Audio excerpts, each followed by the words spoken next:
Foundations in Biblical Hebrew Lesson 20. Understanding the Hebrew times and seasons. The first month of the Jewish calendar is Nisan. It falls in the spring at the time of the Passover. The Jewish civil New Year begins the month of Tishri, actually the seventh month in the biblical calendar.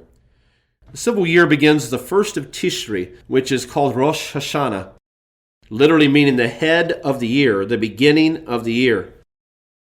Rabbi Hillel II established a fixed calendar in the 4th century based on mathematical and astronomical calculations that he made.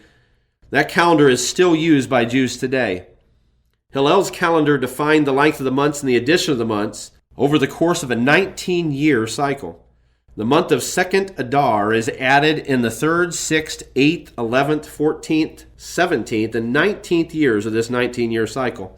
And that's what allowed for the lunar calendar to realign over this 19-year period with the solar calendar. It's thought that the ancient Hebrews only recognized the two seasons of summer and winter, unlike how we, perhaps in the West, would think of spring and summer and fall and winter.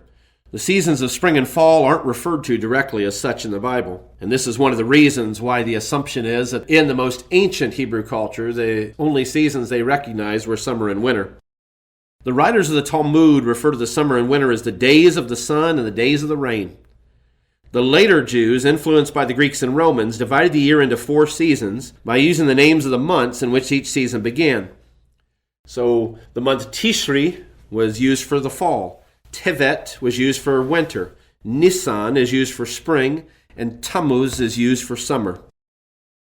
The Hebrew calendar is a lunar calendar, especially in its biblical context, and it's calculated based on the cycles of the moon. The time from the new moon to the full moon is a lunar cycle. It takes 29 to 30 days to complete a monthly lunar cycle. The lunar month on the Jewish calendar begins when the first sliver of the moon becomes visible. In the biblical period, the new moon was reported to the Sanhedrin.